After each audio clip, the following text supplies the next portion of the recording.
당신을 괴롭히는 투자 고민 금요일 생방으로도 저희가 함께 하도록 하겠습니다. 아침엔 투자 허잼입니다. 네, 안녕하세요. 홍선혜입니다. 네. 금요일이네요. 금요일입니다. 네. 지난주보다 굉장히 길었던 느낌입니다. 왜 그렇죠? 지난주에는 쉬는 날이 많았고 아, 그래서. 이번 주는 네. 쉬는 날이 하나도 없었고 그래도 이제 9월도 끝이 보이고 네. 10월에도 휴일들이 좀 있어요.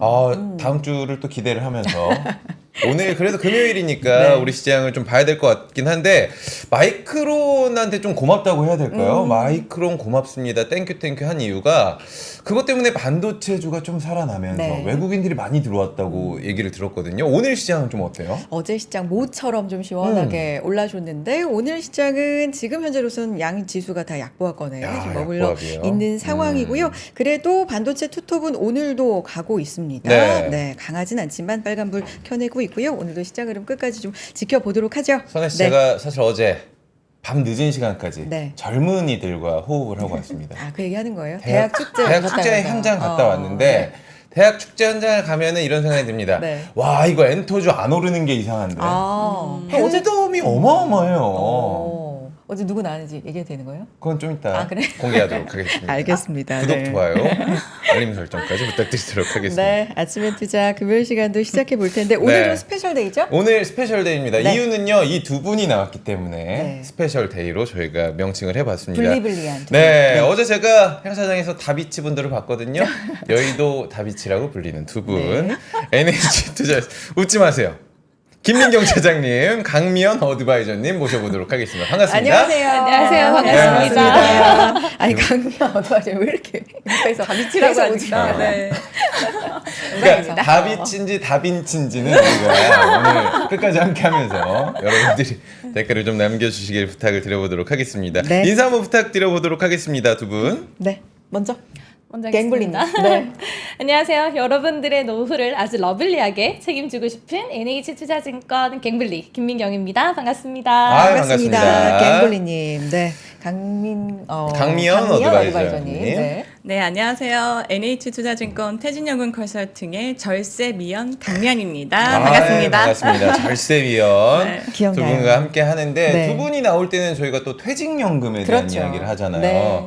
나의 노후는 누가 책임을 져주지 여러분들 스스로 고민을 하셔야 됩니다. 특히나 퇴직연금 요즘에 많이 가입을 하고 계시는데 여러분들이 또 주식 종목뿐만 아니라 이렇게 연금이라든지 노후 그렇죠. 문제에 대해서 저희한테 사연 많이 보내주시잖아요. 네. 저희가 주식 종목 상담을 주로 해드리지만 그렇죠. 이렇게 가끔 연금, 부동산, 뭐 채권 좀 다양하게 상담을 해드리고 있어서 오늘은 이 노후 준비에 대한 얘기를 또 해보는 시간이니까 많이 참여해 주시고요. 여러분의 투자 고민 뭐든지 보내주시기 바랍니다. 참여 네. 방법 안내해드리죠. 링크 통해서 들어오시면 되는데요. 방법 1번입니다. 영상 하단 설문 링크 통해서 참여해 주시고요. 방법 2번이 좀 더 쉽다. 나는 이메일 보내는 게 더 편해요. 환영합니다. 이메일 주소 통해서 보내주시기 바랍니다. 말씀드린 것처럼 종목 상담 주로 해드리니까 네. 가지고 있는 종목, 관심 있는 종목, 뭐 이거 왜 샀는지, 이거 왜 관심 있는지, 뭐가 고민인지 자세하게 좀 보내주시고요. 오늘 같은 날 대비해서 평소에 뭐 채권, 연금, 부동산 할 거 없이 모든 투자에 대한 고민도 틈틈이 좀 보내주세요. 요즘에 이제 차도 하이브리드로 또 가고 있지 맞아요. 않습니까? 종목을 보내주시다가 마지막에 트시는 분이 있어요. 네. 근데 저 부동산도 고민 있는데 같이 좀 해주세요. 보내주셔도 저희가 최대한 분석을 해가지고 여러분들께 상세하게 여러분들 고민 상담을 해드리도록 하겠습니다. 보내주시면요 뽑히신 분께는 저희가 또 커피도 보내드릴 테니까 맛있는 시원한. 커피와 함께 네. 시원하고 또 따뜻하게 취향껏 드실 수 함께하도록 있게 하겠습니다. 보내드리겠습니다. 많이 참여해 주시고요. 뭐 벌써부터 퇴직연금은 왜 실시간으로 매수 매도가 안 되나요? 뭐 이런 질문도 아, 그거 바로 올려주시는데 들어가죠, 바로 저희가. 뭐 네. 여쭤보도록 하겠습니다. 이거 답변부터 들어갈까요? 답변 그러면? 한번 네, 들어가요. 갱블리님. 네. 퇴직연금은 실시간으로 매수 매도가 가능합니다. 오. 다만 이제 어느 업권의 어플을 사용하셔서 매수와 매도를 하시는지에 따라 좀 다른데요. 증권회사는 아무래도 주식을 할 수 있는 플랫폼이 좀 개발이 되어 있다 보니까 증권사 어플에서는 ETF나 채권이 실시간으로 매수와 매도가 가능합니다. 다만 이제 저희가 실시간으로 매수 매도가 체결되는 거는 알림톡으로 받으실 수 있는데 이제 그 잔고에는 전일자 기준의 잔고가 반영이 되기 때문에 그래서 잔고 정보를 확인하실 때에는 실시간으로 매수 매도가 안 되는 것처럼 보이지만 네. 증권회사 어플을 사용하시면 실시간으로 매수 매도 가능합니다. 그렇군요. 자, 이렇게 바로바로 또 네. 궁금증도 해결해 드리고요. 오늘 네. 저희가 굿즈가 굉장히 많이 올라와 있어가지고 여러분 네. 어플 많이 이용을 또 부탁을 드려보도록 하겠습니다. 알겠습니다. 오늘 사연 그러면 바로 들어가 보고요. 네. 오늘 또 알아야 될 내용들이 참 많아요. 그렇습니다. 노후를 위해서 네. 바로 들어가 보도록 하죠. 소개해 닉네임 주세요. 안졸리나 졸려님께서 보내주셨습니다. 오늘의 안졸리나 졸려. 이거 졸리다는 네. 거야, 안 졸리다는 거고 뭔지 모르겠지만 오늘의 고민 전세 계약을 위한 퇴직연금 중도 인출이 가능할까요? 결혼을 앞두고 있는 30대 여자입니다. 전세 계약 당시 중도 인출이 가능한지 모르고 신청을 했어요. 신청을 못 했어요. 근데 이번에 전세 연장을 위해 재계약을 할 예정입니다. 그런데 임대인이 전세금 증액을 한다고 해서 급히 자금이 필요하게 됐습니다. 이런 경우에 DC형 퇴직금을 전세계약 증액 잔금 지불을 위해서 중도 인출이 가능할까요? 라는 질문을 주셨거든요. 일단 결혼 앞두고 있으신 안졸리나 졸려님, 네. 너무 축하드리고 축하드립니다. 결혼 축하드리고요. 네, 그 얘기부터 드리고 일단 퇴직연금 중도 인출과 관련해서 상담을 지금 신청해 주신 거예요. 전세 재계약 증액 잔금 위해서 중도 인출하고 싶다. 그러니까. 보니까 실시간으로 매수 매도 돼요? 이거 중도에 찾을 수 있어요? 그러니까 이런 궁금증이 보통 많으신 거죠. 맞아요. 그렇죠. 네. 그러니까 잘 모르시는 거예요. 네. 의외로. 맞아요. 그렇죠. 네. 이거 어때요?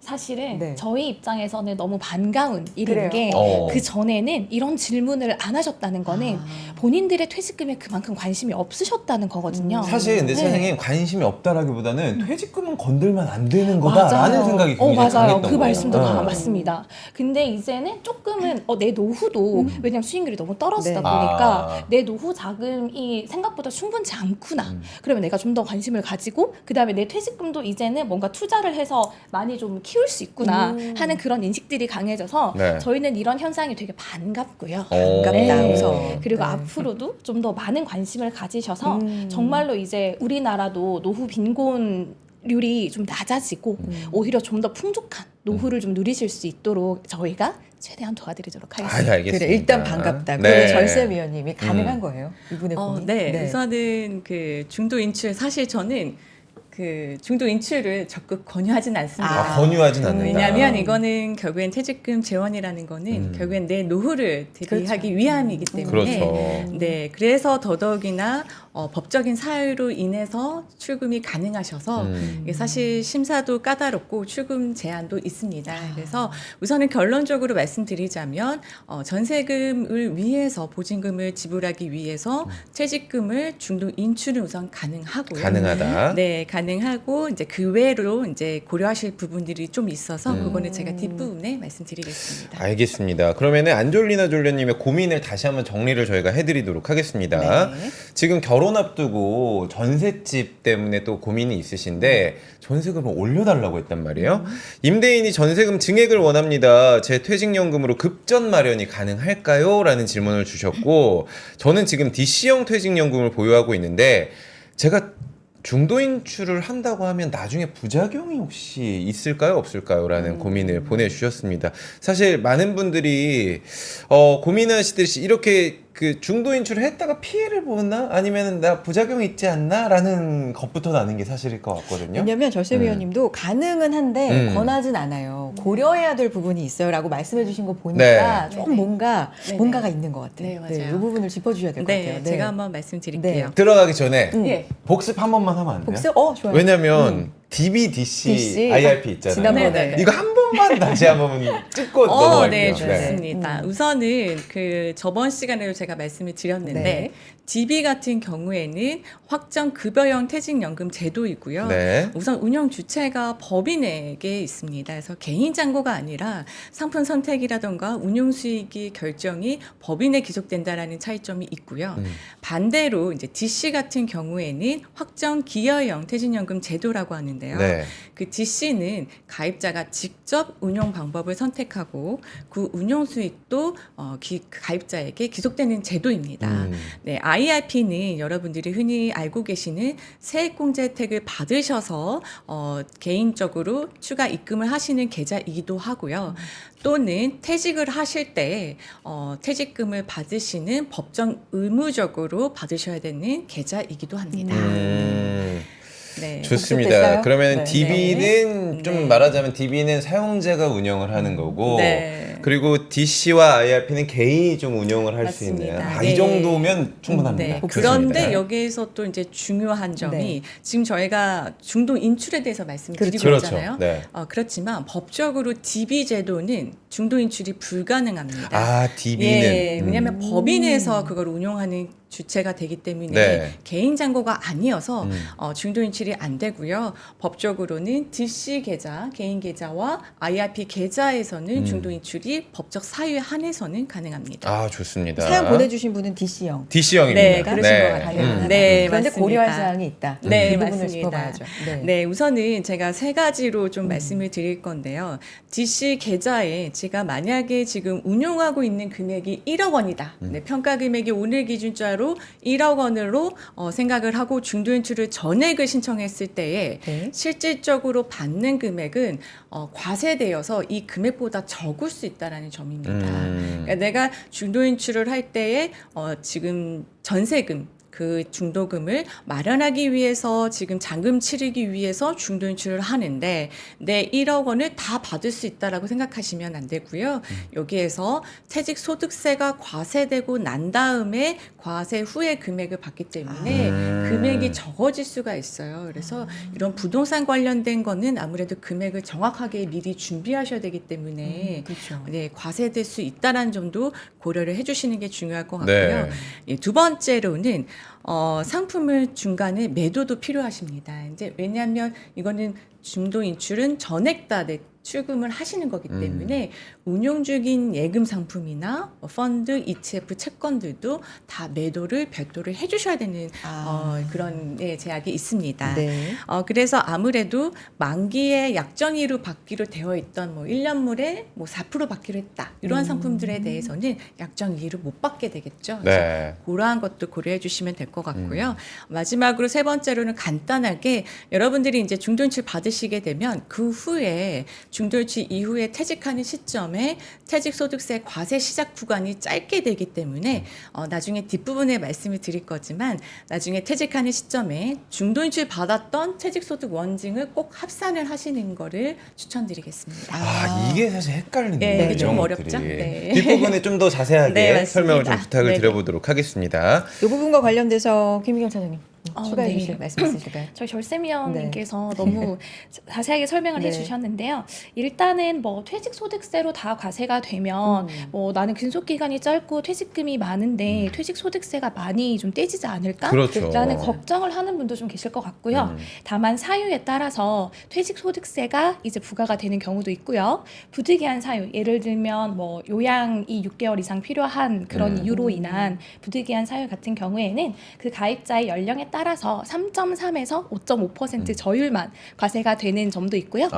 그리고 어쨌든 또 만약에 전세금이 일부 모자라다. 또는 주택을 구매하는데 일부 모자라다.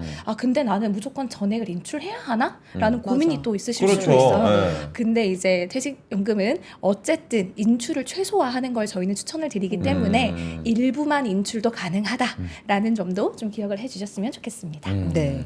사실 이 퇴직연금 중도 인출한 사람들 중에 굉장히 많은 부분, 상당수가 주택 때문에 그렇죠. 그런다고들 많이 이야기를 하시더라고요. 목돈이 필요하니까 주택 두 분도 같은 그런 경우는. 상담을 네. 많이 받으실 것 같아요. 네, 많이 집 받습니다. 사야 돼요. 네, 맞습니다. 어우, 너무 좋은 매물 나왔는데 내가 돈이 여기밖에 없네. 이것밖에 없네. 이런 전세금도. 식으로. 네. 네. 요즘에 내 집 마련에 이런 게 또 많이 생각을 하셔서 네. 영끌 이런 거 하시잖아요. 아. 그래서 더 퇴직금에 대해서 중도인출을 많이 하시는 것 같아요. 영끌을 찾다가 네, 좀 맞아요. 활용을 이걸 해보자. 퇴직연금이 딱 보이는 아, 거야. 네. 알겠습니다. 상인 김윤임님께서 그러니까 중도 인출하면 그래서 과세되는 비율이 어떻게 되는 거예요? 이렇게 말씀해 주셨는데 이게 경우에 따라 다른 거라고 지금 보면 맞습니다. 되는 거예요? 경우에 따라 다르고요. 네, 네. 저희가 나중에 뒤에 가서 네. 이제 중도 인출을 할 수 있는 네. 이제 법정 가능 사유를 좀 설명을 드릴 텐데요. 네. 그 설명을 드리면서 이제 어떻게 세율이 적용되는지를 좀 말씀을 드리도록 하겠습니다. 알겠습니다. 우리 네. 상희님 끝까지 함께해 주시길. 잠시 후에 바로 나옵니다. 네. 저희가 사연이 오늘 2개예요. 네. 하나 더 제가 읽어드리도록 하겠습니다. 닉네임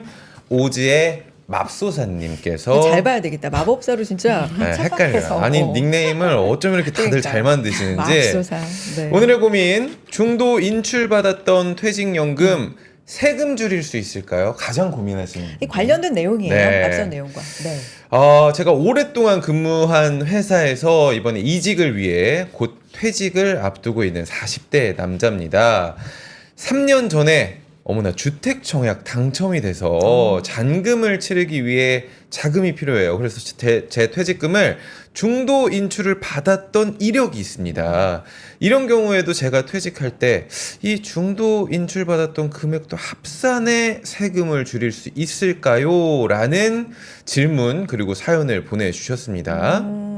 오지의 맙소사님도 음. 오늘 사연이 축하할 내용이 많네요. 그러니까요. 일단, 결혼 앞두고 계시고. 그리고 이분은 또 주택 청약 이야, 당첨된 경험이 있어. 이거 로또네. 쉽지 않은 일이잖아요. 네. 축하드리고. 음. 그런데 어쨌든 과거에 잔금을 위해서 퇴직연금 중도 인출 받으신 경험이 이미 이분이 있어요. 있으신 네. 거예요. 근데 이거를 이런 경우에 나중에 금액도 요거 합산해가지고 퇴직할 때 세금을 줄일 수 있느냐?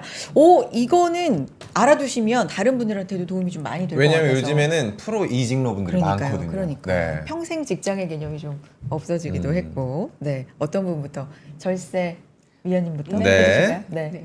네, 말씀드리겠습니다. 우선은 이게 제가 앞서 말씀드린 대로 중도인출 하시고 나서 계속 이제 중도인출이라고 하는 거는 재직 중에 중도인출을 받으시는 거잖아요. 네.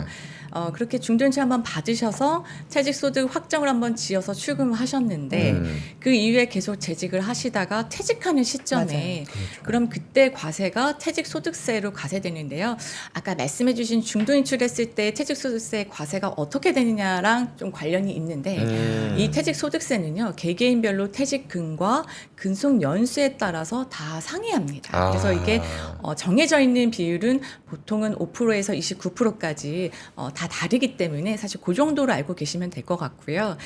그랬을 때에 나중에 퇴직했을 때에 그 세금 과세되는 구간이 짧게 되어 있다 보니까 그 전에 중도인출 받았던 구간까지 다 합산을 해서 세금을 절세할 수 있는 방법이 있겠습니다. 이게 근데 5%에서 29%는 야, 이게 좀 굉장히 넓어요. 범위가 넓네요. 네, 맞아요. 퇴직금이 워낙에 다 다르기 때문에 예. 그럼 사례가 굉장히 많은 거예요. 경우의 수가. 많죠. 네, 맞습니다. 그래서 이것도 자세히 어떤 상황이신지 알아야 되겠네요. 네, 또 근속연수가 또 다 다르지 않습니까? 네. 그렇기 때문에 30년 근무하신 분도 있고, 뭐 1년 근무하신 분도 있고, 그렇죠. 때문에 다 다르게 산정될 수밖에 없습니다. 그렇군요. 네. 진짜 상담이 꼭 필요할 것 같고, 갱블리님 추가해주고 싶으신 네. 내용이요. 네. 우선은 저희가 매년 발생하는 근로소득은 내가 1년 근무한 데에 대한 그 소득이기 때문에 그렇죠. 당연히 연말정산을 할 때 연간 이제 그 근로소득에 따라서 세율이 적용이 되지만 퇴직금은 사실은 정말 오랜 기간 동안 한 회사에서 근속하신 분도 계실 거고 그렇죠. 그리고 이제 짧은 기간을 근속하신 분도 계실 거잖아요. 그러면은 오랜 기간 근속하신 분은 예를 들어서 내가 이렇게 20년을 근무했기 때문에 많은 퇴직금을 받아갈 수 있는 건데 네. 이거는 내 20년 노동에 대한 대가인 거잖아요.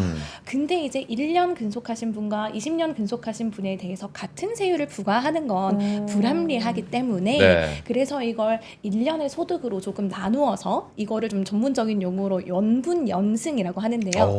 예, 1년의 소득으로 이제 환산을 해서 퇴직소득세를 계산을 한다라는 의미인 거고요. 네. 그렇기 때문에 당연히 퇴직소득세율이 천차만별일 수밖에 없습니다. 네, 그래서 만약에 중간정산을 했다고 해서 나의 이 길었던 근속 연수를 무시할 수는 없는 거잖아요. 네. 그렇기 때문에 이제 뒤에서 말씀드릴 퇴직소득 세액정산 특례가 있는 거고요.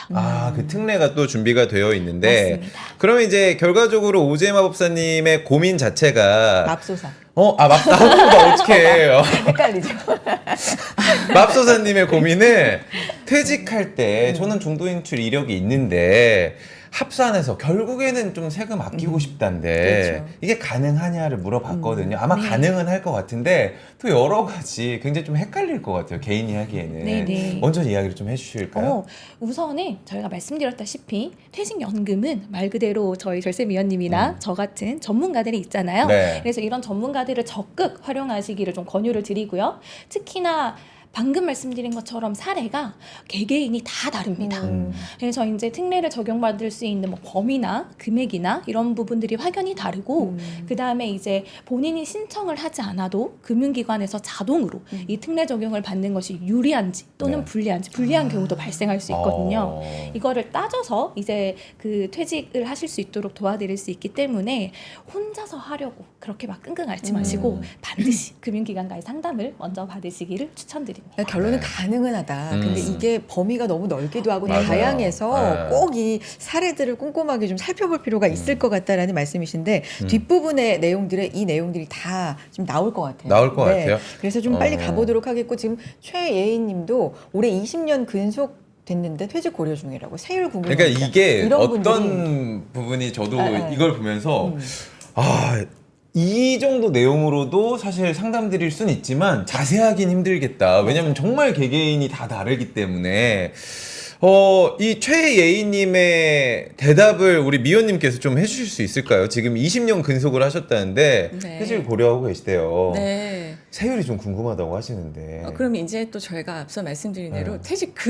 금액을 알아야 됩니다. 그쵸. 그러니까 네. 이렇게 알아야 될 것들이 네. 많아요. 그래서 이게 또 민감한 정보일 수도 네, 네. 그렇죠, 있잖아요. 그렇죠. 퇴직금이라는 게. 네. 그래서 저희가 어쩔 수 없이 근속 연수랑 퇴직금이 얼마 정도인지를 정확하게 좀 알아야 세율을 정확하게 안내를 드릴 수 있을 것 같습니다. 그러면은 좀 자세하게 예인 씨께서 저희한테 사연을 보내주시면 다음에 두 분 모실 때 네. 예인 씨의 어떤 퇴직 연금에 대해서 저희가 열심히 상담을 또 해드려 보도록 하겠습니다. 그리고 일반적으로 적용될 수 있는 부분들에 대한 이제 내용을 뒤에서 설명을 해주시니까 네. 저희 광고 듣고 와서 또 그 내용 이어서 들어보도록 하겠습니다. 잠시만요. 광고.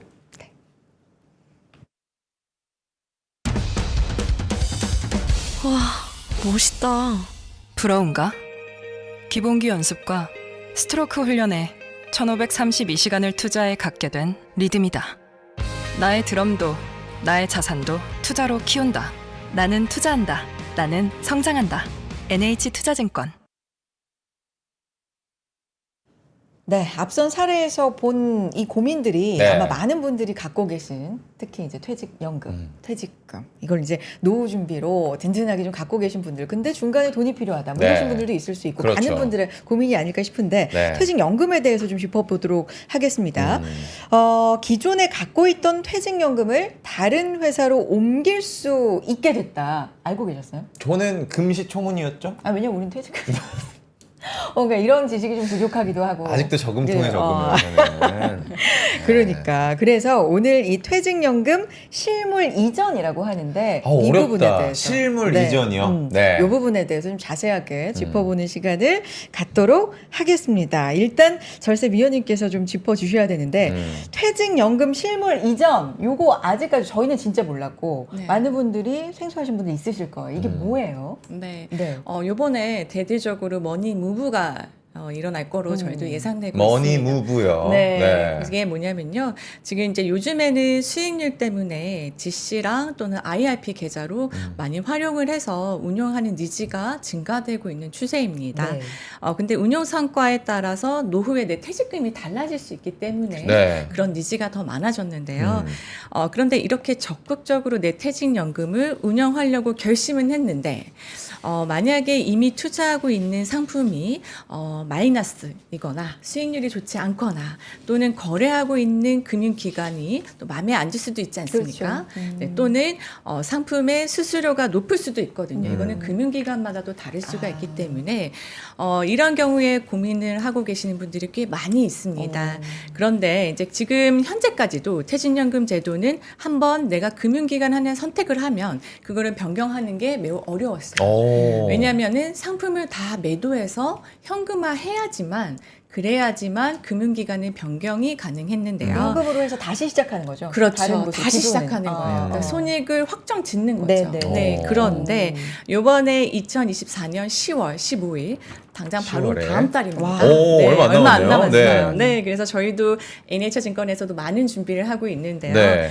네, 그래서 지금 다음 달부터는 상품을 여러분들이 중도 해지하지 않고도 그대로 옮길 수 있는 퇴직연금 실물 이전 제도가 도입이 되겠습니다. 네. 이게 따끈따끈한 맞아요. 네, 진짜 맞습니다. 따끈따끈한데 우리 제이돌돌님께서도 이존하면 세금 더 떼이는 거 아닌가 이렇게 옮기면 이런 걱정을 하시는 분들도 좀 계시는데 사실 저도 이제 기사에서 들어본 적만 있지 내용은 잘 모르겠는데 이게 뭐 소문만 좀 무성한 느낌인가라는 생각도 좀 들긴 하거든요. 그러니까 퇴직연금 실물 이전 제도의 좋은 점부터 좀 여쭤볼게요. 장점. 네. 갱블리 장점부터 우리가 단 것부터 좀 매겨주세요. 알겠습니다.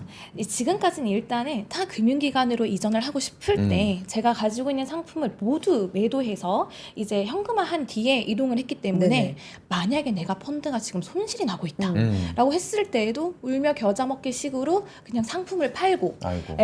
그리고 사업자를 이전할 수밖에 없었는데요. 그럼 희망이 없는 거예요. 손실 확정이잖아요. 그쵸. 예, 이게 네. 다시 올라갈 수 있다는 그쵸. 희망을 어, 저버리고 이제 어. 옮겼어야 네네. 됐는데 실물 이전 제도를 도입하고 나서는 이전에 기존에 투자했던 상품들을 매도하지 않고 아.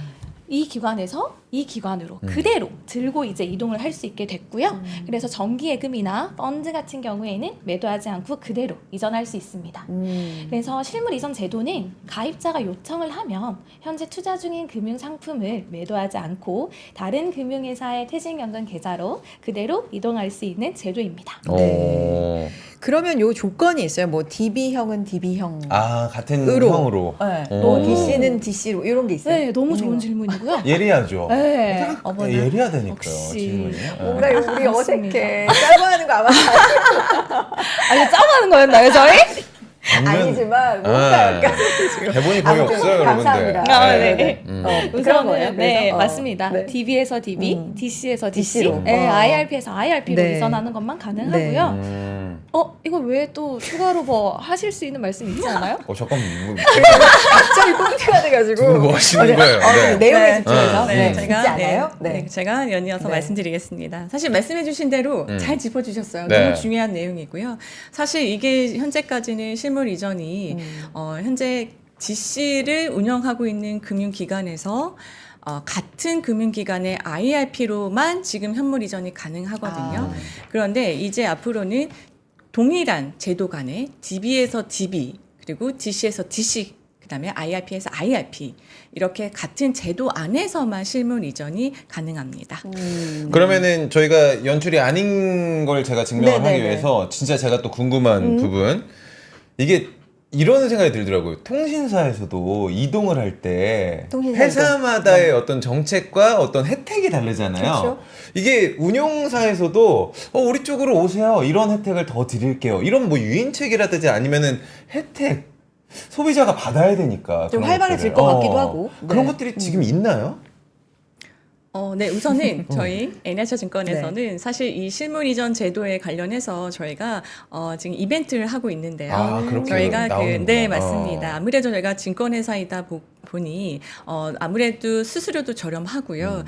그리고 이제 상품 라인업도 다양합니다. 그런데 저희 쪽에 이제 실물 이전 관련해서 관심 가져주시고 참여해주신 분들께는 저희가 치킨 쿠폰이라던가 네, 백화점 실제로. 상품권 등을 드리는 이벤트를 하고 있으니까요. 많은 관심 부탁드릴게요. 네. 지금 예인님께서 네. 퇴직연금 20년간 수익률이 현재 31%입니다. 수익률이 높으면 퇴직 시에 세금이 더 많아지는 것도 궁금합니다. 지금 예인님께서 계속 퇴직연금에 대해서 궁금한 것들을 실시간으로 남겨주고 계시거든요. 그러니까 정리를 해보면 퇴직 고려 중이고 세율이 궁금하다고 해주셨고 1억 1,000만 원이라고 이거 되게 민감한 부분인데 네. 올려주셨어요. 진짜 궁금하신 마음 알겠고 퇴직연금 20년간 수익률 현재 31%고 수익률 높으면 퇴직 시에 세금이 또 더 많아지는 건지 궁금하다. 혹시 두 분 요 내용 살짝만 정리되셨나요? 짚고 저희가 다음 네. 내용 넘어가 볼게요. 네. 네. 살짝 어떨까요? 짚고 넘어가겠습니다. 네네, 네. 일단은 근속연수 20년에 그다음에 퇴직 그 소득이 1억 1천만 원인 경우에는 네. 적용되는 세율이 지방소득세를 포함해서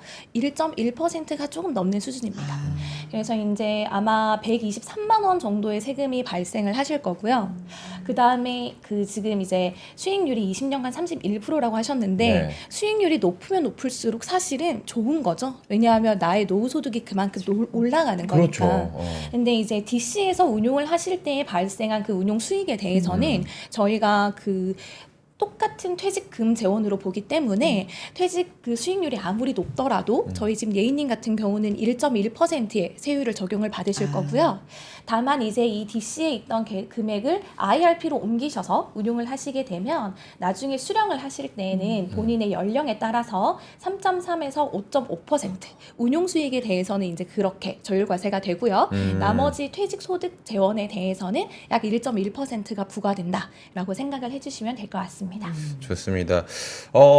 아까 이제 저희가 다시 좀 얘기를 돌아가보면 네. DB형에서 DB형 같은 형식으로 좀 옮길 수 있다라고 이야기를 해주셨는데, 그럼 이제 동일하게 옮겨지는 건 저희가 이해를 했습니다. 근데 실물 이전이 안 되는 상품이 혹시 있을까? 이것들도 많이 또 고민이 될 것 같아요. 실물 이전이 가능한 상품부터 먼저 좀 체크를 두 분께서 해주시면 이해가 좀 빠를 것 같아요, 저희가. 우선은 저희가 이제 각 금융기관들마다 제공을 할 수 있는 상품들이 같은 경우도 있고 다른 경우도 있습니다. 그렇죠. 금융기관이 이제 발행하는 원리금 보장 상품, 네. 원금과 이자가 보장이 되는 저희 은행에서 발행하는 정기예금, 증권사에서 발행하는 파생결합 사채, ELB라고도 하고요. 그 다음에 일부 채권, 그리고 펀드, 또 보험사에서 발행하는 이율 보증형 상품은 이제 좀 어려운 내용이긴 하지만 신탁 제공형만 가능합니다. 그래서 원리금 보장 상품은 대부분 이전이 가능하다라고 생각을 해주시면 될 것 같고요.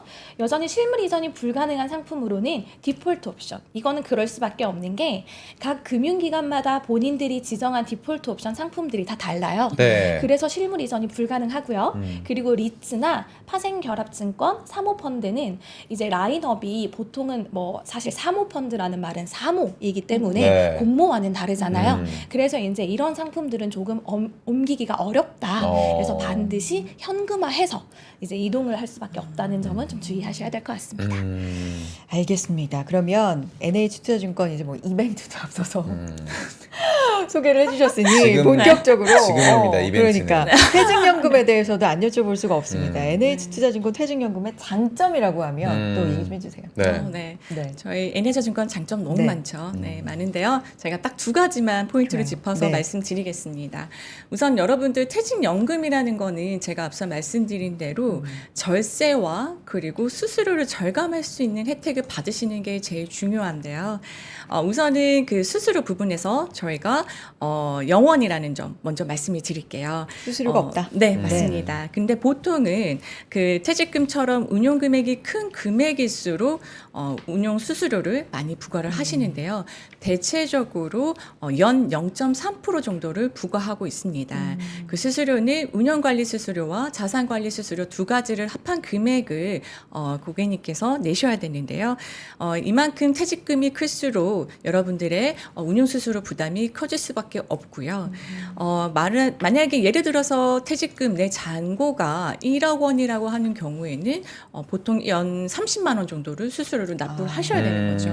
그렇기 때문에 이게 약간 좀 부담이 될 수도 있고 이러한 부분들을 꼼꼼하게 따져보실 필요가 있겠습니다. 네. 그런데 반면에 저희 퇴직연금 증권사인 NH투자증권에서는 여러분들이 비대면으로 나무라는 어플을 설치하셔서 IRP 개설을 하시게 되면 저희가 수수료, 운용, 자산관리 수수료 모두 0원으로 해서 수수료 부담 없이 운용하실 수 있겠습니다. 네. 사실 이게 이전 수수료만 없어도 네. 소비자한테는 뭐 땡큐 아니겠습니까, 네. 진짜? 네. 나무 알죠. 음. 그걸 또 활용해 보셔라라는 얘기고요. 그리고 또 두 번째 네. 중요합니다. 이제 왜냐하면 저희가 증권 회사이고 투자 매매 업종이다 보니까 여러분들이 요즘 사실 금리 인하 때문에 채권에 대한 매매에 대한 그런 니즈가 또 커졌고요. 사실 매매 네. 증가도 커졌습니다. 맞습니다. 네. 예, 그런데 그뿐만 아니라 ETF, 상장 지수 펀드라고 하는 ETF에 대해서도 여러분들이 DC나 IRP 계좌에서 매매하시는 증가 추세가 있는데요.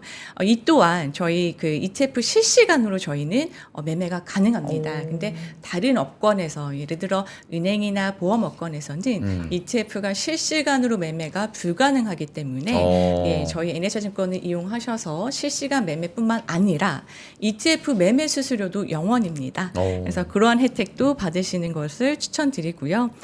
ETF가 또 다양한 상품이 이제 라인업이 되어 있기 때문에 ETF뿐만 아니라 저희 장내 채권도 모바일로 실시간 매매가 가능해서요. 여러분들께서는 이러한 매매 시스템과 다양한 상품 라인업 자체가 여러분의 소중한 퇴직금의 수익률하고 연관이 될 수밖에 없겠죠. 네. 그래서 이러한 분들을 많이 참고해 주시고요. 저희 NH증권에서 관리를 받으시기를 바라겠습니다. 네, 알겠습니다. 네. 갱블리님한테 아까도 이야기를 좀 나왔던 부분이지만 이 실물 이전에 이어서 우리 확정기여형 DC 그리고 개인형 IRP 가입자들이 퇴직연금 중도 인출이 가능하다라고 우리가 이해를 했잖아요. 아까도 얘기했지만 왜 DB는 안 되는지 다시 한 번만 좀 짚어주신다면.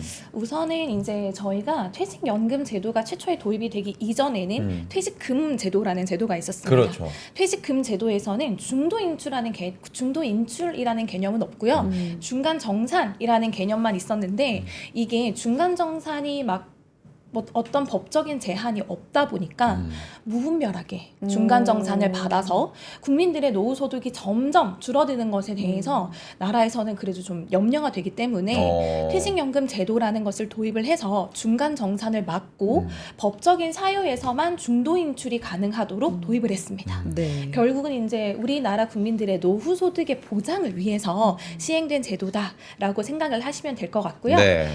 저희 PD님 5번째 슬라이드 좀 띄워주시겠어요? 화면이 있군요. 네. 워낙 이제 저희가 제도별로 중도 인출이 DB는 일단 불가능하고 DC와 IRP에서는 가능하다라고 말씀을 드렸는데 네. 이 사유가 한 8가지 정도 크게 나누면 8가지 정도로 볼 수가 있습니다. 네.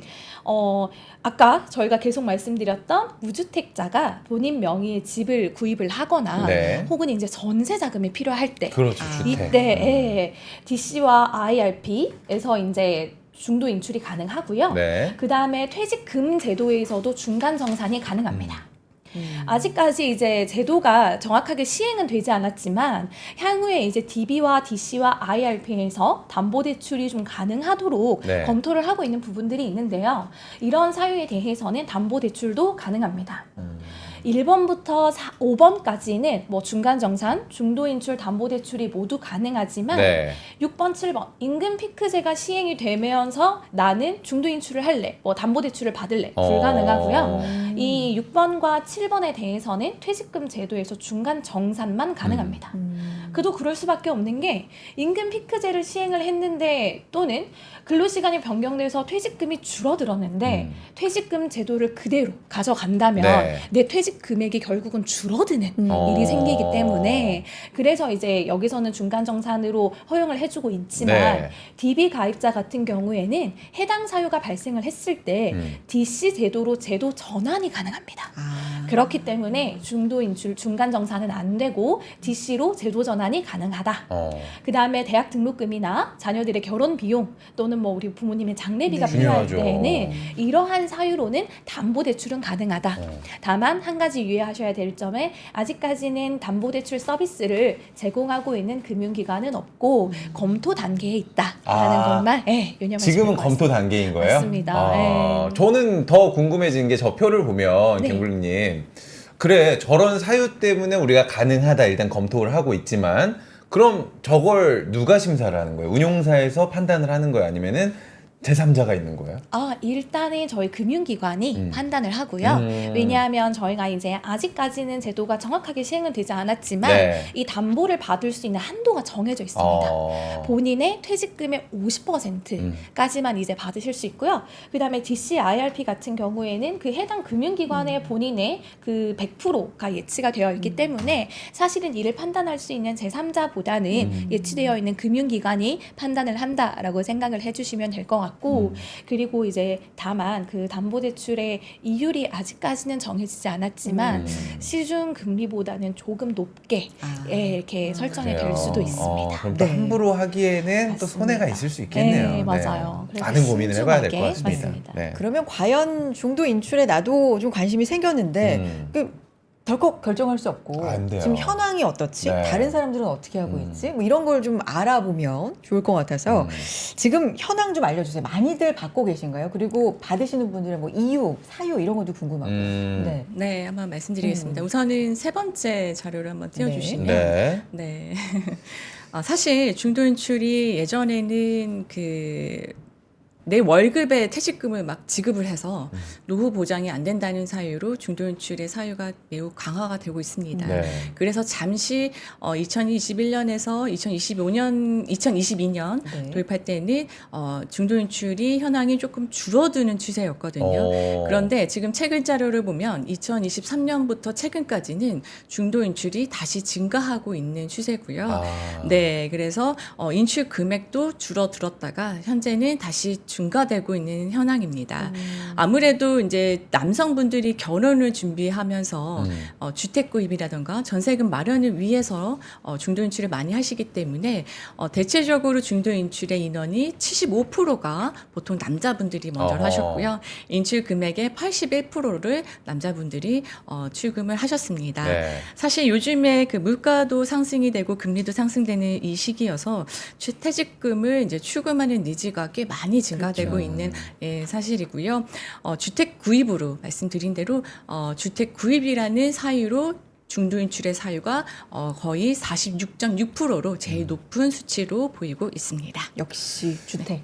주택이고 저도 되게 신기한 자료를 봤는데 이 중도 인출이 많아질 때는 부동산 시장이 좋을 때 중도 인출이 많아진다. 이게 상관관계가 부동산하고 있다라고 하더라고요. 네. 역시 이유도 주택이 좀 높게. 안지원님께서도 차지하고요. 아우 너무 네. 복잡하다. 복잡하기 때문에 조금만 공부하면 남들보다 앞서갈 수 있는 거예요. 저도 네. 지금 자신하는 게 이 두 분 만났잖아요. 제 친구들 사이에선 제가 퇴직연금 거의 전문가입니다.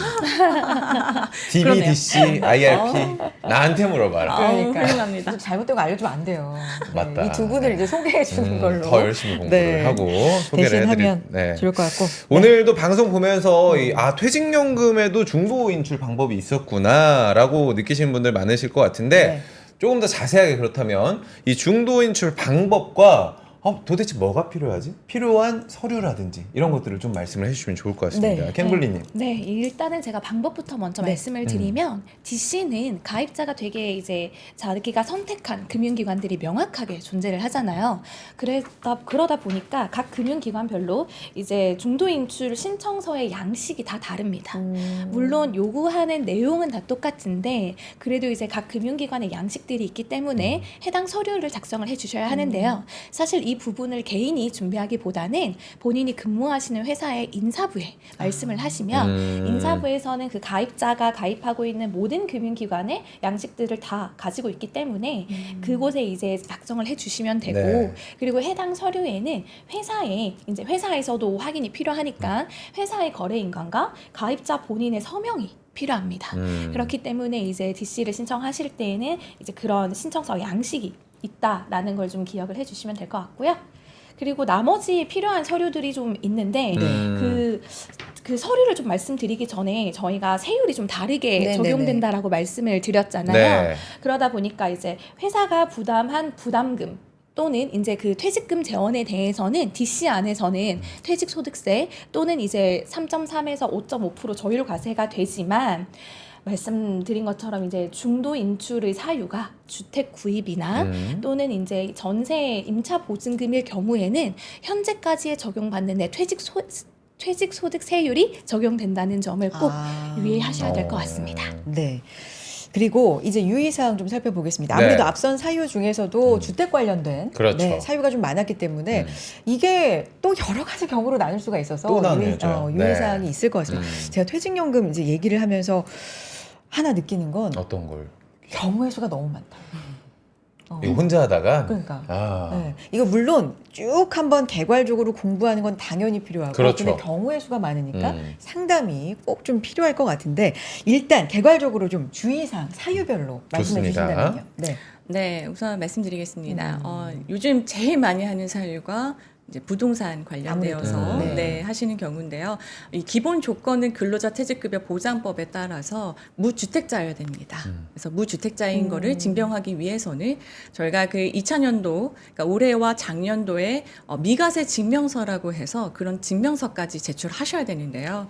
이거는 서울에 이렇게 거주하신다고 해서 서울만 보는 게 아니라 전국구로 해서 주택 항목으로 전체 다 보고요. 그래서 무주택인자가 이제 중도인출을 받을 때에 중도인출이 가능하신데 이때 공동명의도 우선은 가능은 하시고요. 네. 이때 주의하시는 거, 그때 요즘에 많이 물어보시거든요. 오피스텔 되나요? 많이 그렇죠. 물어보세요. 어. 근데 오피스텔 같은 경우에는 법적으로 업무용으로는 안 됩니다. 그래서 다른 방법으로는 건물 등기부 등본이나 건축물 관리대장에서 이 오피스텔이 주거용으로 또는 이제 주택으로 인정받을 경우에 나와 있을 경우에 한해서는 예외적으로 가능하고요. 또는 재산세를 내시지 않습니까? 네. 그랬을 때에도 이 재산세를 납부한 세무별 과세증명서를 제출하시면 이게 이제 주거용으로 증빙이 되기 때문에 또 예외적으로 가능합니다. 요즘에 이제 부동산 시장이 침체기고 아무래도 아까 제가 말씀드린 대로 영끌족도 생기고 그리고 집값 하락 때문에 내 집 마련의 기회라고 해서 많이들 신청하시는데요. 네. 이게 또 아무 때나 되는 게 아니라 계약을 체결하시고 나서 이제 잔금을 치르지 않습니까? 그래서 잔금을 치르고 난 뒤에 30일 안에 중도인출 신청이 가능하기 때문에 미리 여러분들께서 서류를 좀 많이 준비를 해주시고요. 그리고 이제 일자도 맞춰서 미리 준비를 하시는 거에 좀 유의를 하시는 게 좋겠습니다. 그래야 되겠네요. 네, 그리고 이제 두 번째 또 많이들 하십니다. 아까 맨 처음에 저희 사례에서도 뵀었는데요. 네. 전세금, 이제 무주택자여야 되는 거는 기본 조건입니다. 그렇죠. 그런데 이제 전세금 마련과 또는 월세도 가능하거든요. 이제 그런 경우에도 이 보증금으로 가능한지라고 많이 물어보시는데요. 이런 경우에도 말씀드린 대로 배우자 만약에 명의로 계약하는 경우에도 중도인출 가능합니다. 이제 대신에 내가 이 집에 같이 살고 있다라는 이제 전입신고를 해서 등기부 등본을 같이 제출하셔야지만 가능하고요. 이것도 마찬가지로 심사가 수에 걸릴 수 있기 때문에 여러분들께서 계약을 체결하고 나서 잔금을 치르고 난 다음에 30일 이내 그때 신청을 해주셔야 가능합니다. 네. 또 아플 경우도 있잖아요. 네, 맞습니다. 네. 네, 사실 이게 지금 네. 그 작년도에 많이 강화가 된 네. 사유입니다. 예전에는 퇴직금으로 요양이나 치료로 인해서 아무 때나 출금이 다 됐었는데요. 작년도부터는 내 이제 DC 같은 경우에는 내 연봉의 12.5%를 초과한 금액을 요양이나 또는 치료로 부과를 해야지만 중도인출이 가능하게끔 강화가 됐습니다. 네. 네, 그래서 예를 들어 내 연봉이 1억이다. 그런 경우에는 여러분들께서 1,250만 원 이상을 지불하셔야 되는 거고요. 이러한 경우에는 가입자 또는 그 부양 가족이 6개월 이상이 이제 요양이 필요하다라는 진단서 상의 그런 문구가 있으셔야 되는 거를 좀 주의해 주셔야 되고요.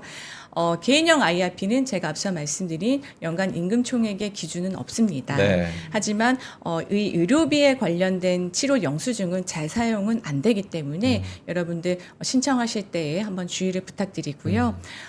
그리고 네 번째로 요즘 사실 조금 이제 경기가 좀 안 좋아서 네네. 그런지 또 많이들 좀 하시긴 하는데 네, 맞습니다. 개인 회생 절차를 밟고 계신 분들이나 자영업자분들도 굉장히 힘들어하시더라고요. 파산 선고를 네. 받으신 분들도 법적으로 가능하신데요.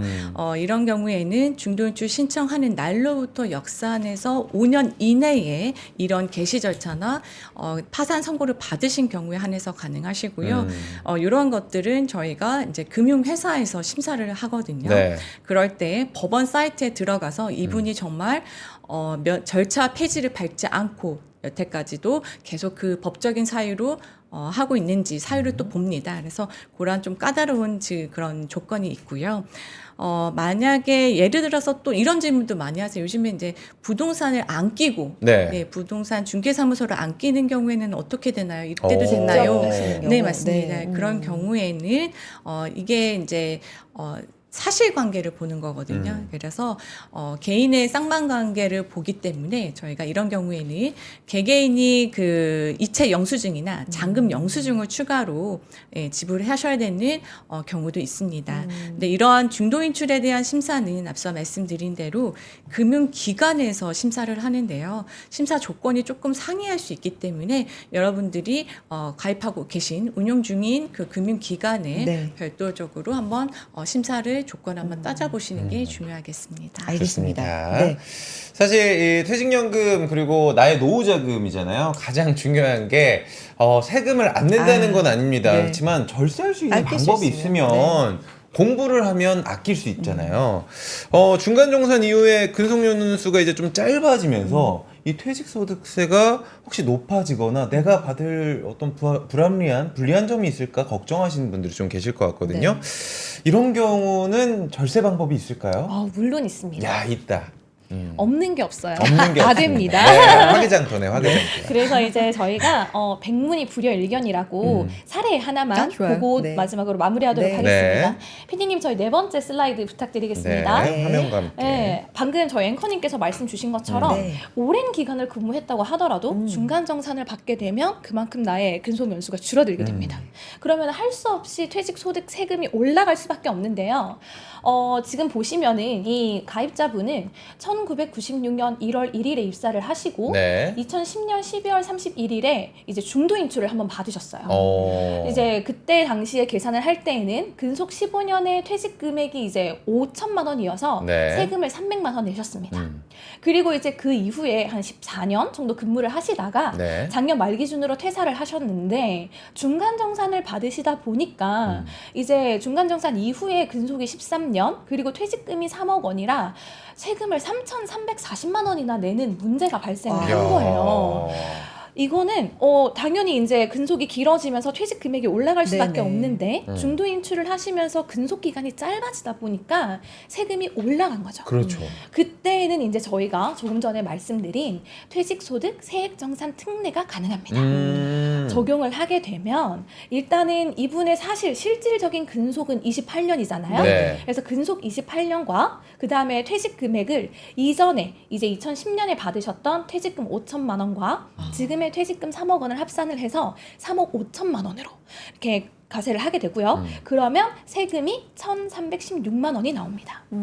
3,340. 네, 맞아요. 이 3,340만 원을 내셔야 됐던 거를 1,316만 원만 내시면 되니까 이 특례 적용으로 2천만 원이 넘는 금액을 절세를 하신 거예요. 갱블리 그러면 이거를 얘기를 안 해도 자동적으로 나 특례 그거 적용이 궁금했어. 되는 겁니까? 아니면 맞습니다. 모르면 3천만 원 내야 되는 겁니까? 네, 이게 이제 본인이 반드시 퇴직 소득의 이제 중간 정산을 받았는지, 즉 중도 인출이 있는지를 반드시 이제 알려주셔야 되고요. 야, 안 알려주면 이거 모르네. 네, 근데 이제 만약에 그 DC 가입이 되어 있다면 해당 금융기관에 내역은 남아 있습니다. 그렇기 때문에 저희가 이제 가입자분들께 한 번 더 확인을 하고 그리고 이제 있는 경우가 확인이 되면 자동으로 특례 적용 여부를 확인을 해서 네. 안내를 해드리고는 있거든요. 다행이다. 그렇지만 이제 만약에 본인이 DB에서 중간 정산을 받았다고 한다면 저희 쪽에 내역이 없는 경우가 있기 때문에 반드시 기억을 하셨다가 해당 필요한 서류를 구비해서 제출을 좀 해주시면 될 것 같습니다. 알겠습니다. 불이익 받으시는 일 없도록 좀 알아두셔야 될 내용들 꼭 체크를 한번 해보셨으면 좋겠고, 갱블리님 책 이벤트 하신다고요? 맞습니다. 네. 제가 이제 아마 제일 첫 방송에 네. 말씀을 드렸을 텐데 드디어 네. 저희 이 퇴직연금 고수되기 2024년 버전이 곧 다음 달에 이 책은 그게 아니고요? 네, 이거는 작년 버전이고요. 아. 올해 이제 제가 한 거는 이제 2024년 버전인데 네. 다음 달에 이제 나오게 될 겁니다. 그래서 저희 이제 이 영상에 네이버 폼 이제 링크가 달릴 텐데요. 네. 그 폼에 작성을 해주시면 제가 추첨을 통해서 5분, 야. 네, 5분 책을 증정해 드리도록 하겠습니다. 5분께 많은 참여 책 부탁드립니다. 제목 한 번만 다시 한번 말씀해 주시겠어요? 2024 퇴직연금 고수되기입니다. 퇴직연금 좋아요. 고수되기. 네. 알겠습니다. 저희 영상에 네이버 폼 참여하실 수 있는 또 음. 형식 저희가 남겨둘 테니까 많이 참여해 주시기 바랍니다. 네. 자, 오늘 갱블리님 그리고 절세위원님 오늘도 정말 유익한 시간이었고 아우, 재밌었다. 네, 또 나와주세요. 네, 두 분 고맙습니다. 감사합니다. 감사합니다. 네. 자, 이번 한 주도 이렇게 마무리가 됩니다. 네. 코스피 지수 지금 0.1% 약보와 코스닥은 음. 0.45% 정도 하락권에 있는데요. 오늘도 좀 올라가시기를. 코스피 2,700 갈 줄 알았는데 오늘 좀 어제 좀 탄력 받아가지고 뒷심 발휘해주기를. 오늘 저희가 또 스페셜 데이여서 퇴직연금 이야기했잖아요. 네. 여러분 우리가 열심히 일해서 모은 퇴직연금 건강해야 잘 쓸 수 있는 그럼요. 겁니다. 네. 그래서 건강 챙기시라고 다음 프로 바로 이어드리도록 하겠습니다. 네.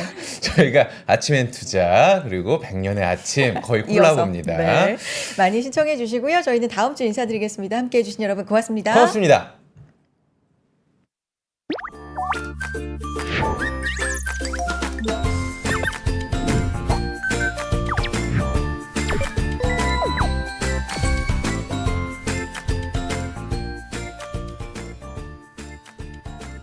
박근영, 이선영, 사경인, 염승환 투자 마스터들의 세심한 케어로 건강한 투자 습관을 만드세요. 3프로 멤버십 3프로 앱에서 확인하세요.